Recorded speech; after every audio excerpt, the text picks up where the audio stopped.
Napakatibay po ng ebidensya ng pamahalaan, NBI at pulis laban po sa mga nagpakalat ng fake video na di umano ay si Pangulong Marcos yan na gumagamit ng drugs o ng anumang illegal na gawain.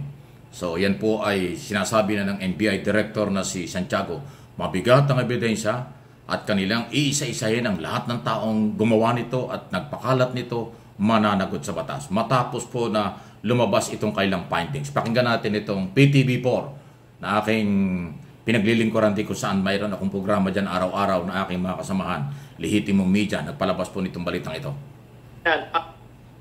Marcos Jr. in a video circulating online of a man allegedly using illegal drugs. This is the result of the digital forensics analysis by the NBI on the video compared to authentic photos of the president. One of the key aspects examined is the ear comparison, which, like a fingerprint, has unique features. This is the helix, this is the antihelix, this is the lobule, this is the tragus, this is the antitragus, and this is the intertragal notch. So as you can see, no, from the two photos that were presented as done spectral analysis from the video spectral analysis, you can see that this is the tragal notch here are embossed compared here, which is not that embossed. Also, the intertragal notch is larger here. This is narrower on this picture. Also, the antitragus here is more embossed as compared here, which is not embossed. So it means this picture is definitely not the same.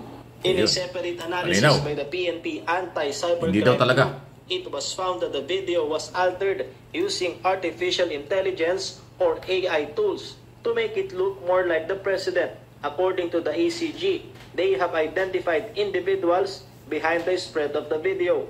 There was also another post stating or saying that this video was taken in 2012. So what we did is we also gathered photos of the president in 2012 and then we again compare at ganun din ang result, very different. Through our cyber patrollers, marami na sir kaming na-identify and this will be a focus now of our investigation. The NBI, DOJ, and DILG assured that those continuing to spread this malicious video will be held accountable. The video was first shown at a gathering of the group Maisug in America. Gawa ito ng mga disgruntled na tao na ang nakakainis ay minamaliit ang intelihensya ng ating kababayan. Akala nila napakaliit ng utak nating mga Pilipino. What if sa inyo mangyari ito? What if babulin kayo na ganito? At hindi malayo ito sa dami ng teknolohiya ngayon, sa dami na mag-e-eleksyon ka pa. Patrick De Jesus. Ayan, no? Thank you, Patrick, yung aking kasamahan sa Channel 4. Ayan, kasi si Patrick De Jesus, isa sa mga kasamahan namin sa PTV4, ang nandun sa press conference na sa yan, nagsalita lahat, nagkasunod ng boses na yan. Abalos, saka yung PNP General at si Director Santiago ng NBI, minamalit daw yung kaalaman ng mga Pilipino. So ayan, matibay, inuulit ko. Ang sabi ng mga otoridad, matibay ang kailang ebidensya. At sinabi ng pulis, ayaw ko sana sabihin nyo, pero binanggit na niya, identify na nila yung iba. At patuloy pa na nilang hinahanap. Sabi ko nga sa inyo, hindi po kayo makakawala. Kahit nag-delete pa kayo ng video, kahit na anong ginawa nyo sa inyong mga account, mananagot pa rin kayo. Dahil may access ang pamahalaan sa telecommunication company. At maging dyan sa Facebook o YouTube, may access at pagbibigyan ng gobyerno ng company yan ang magiging request ng pamahalaan. Kasi ang NBI at police, ang lehitimong law enforcement agency ng Philippine government na kaya makipag-coordinate sa Amerika at sa mga multinational company like Facebook at YouTube at yung mga telecommunication company dito sa Pilipinas. Kalaboso kayo, maniwala kayo. Maganda ito, kailangan sampulan. Hindi pwedeng palampasin ito kasi uulit-ulitin ito ng mga sabi nga ni Secretary Gibuchodoro na may mga plano sa destabilization or pagpapabagsak ng gobyerno. Uulit-ulitin yan. May warning nga, may banta na naman. Meron daw ilalabas ulit, di ba? Hindi talaga titigil yung mga buang, mga nasisira na ang ulo sa aking description sa kanila. Opinion ko lang po yan. Mga nasisiraan na Dahil kumandidato, naginip, magkaroon ng pwesto sa gobyerno, hindi sila nahalal, hindi sila nagkaroon ng posisyon, nasa gobyerno natanggal, kaya ako desperado sila. Bakit may mga taong ganun? Alam nyo, ang pagpasok sa gobyerno, elected o appointed, yan ho ay pribilehiyo lang. Pag kayo ay napunta dyan dahil nanalo kayo sa eleksyon, pribilehiyo yan ay pinagkaloob ng mga butanteng Pilipino. Huwag niyong gawin yan negosyo. Pag kayo naman inilagay dyan ng gobyerno dahil in-appoint kayo ng appointing power, office of the president, pribilehiyo din yan. Anytime pwede kayong tanggalin. Bakit pag tinanggal kayo, para ba kayong hinubara na? Ang paglingkod, ang pagpasok sa gobyerno ay public service, hindi negosyo, hindi personalan. Kaya pag kayo nandyan at nawala kayo anytime, alam problema, okay lang yun.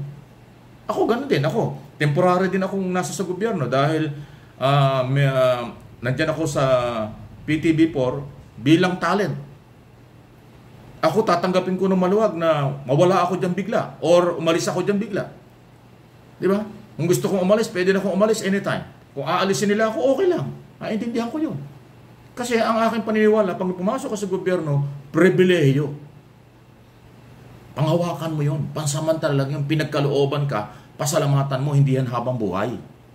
Di ba? Dapat ganun. Yung iba kasi niyang mga politiko, nawala sa gobyerno, akala mo, wala ng buhay. Tumakbo sa eleksyon, hindi nanalo, akala mo, wala. Ayaw ng taong bayan sa inyo, ano gagawin? Tapos puro kayo banat. Nasa gobyerno, nawala kayo, ngayon puro kayo banat, parang kayo parang gusto nyo mag-amo. Ano kayo? Dapat, ang prinsipyo dyan, pag pinagkalooban ka ng kahit na anong sektor, lalo na sa gobyerno, temporary lang yan. Pribilehiyo nga eh. Para yung prangtisa, para frequency sa radio TV, gano'n.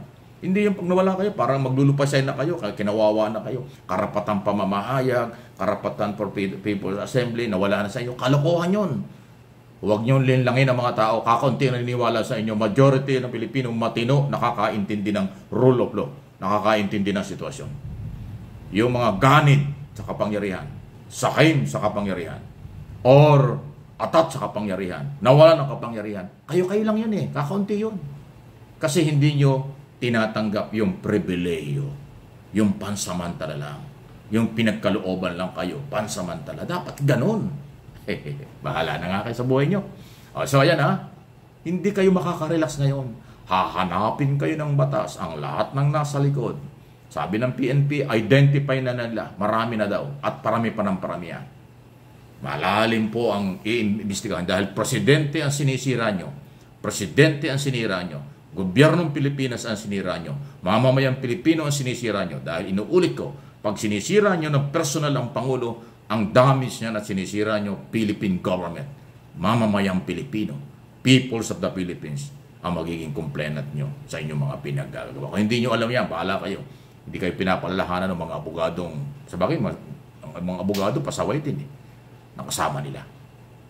Any comment, reaction, balaya po kayo dito sa MA Pinoy TV at yung isang channel ko pa, Mike Abby Opinions. Huwag kayong magsasawa. Hindi rin ako magsasawa at hindi ako titigil. Habang pinagkakalooban ako ng Panginoon, tayong lahat, ng kalakasan, katalinuhan, seguridad, at pagkakataon. Gagawin natin ito ng tama, naaayon sa batas ng tao at batas ng Panginoon ang lumikha sa atin. Di ba? Lahat tayo igagabay. Paki-like lang po ninyo ang ating mga video, subscribe and follow doon sa hindi pa. Please lang po.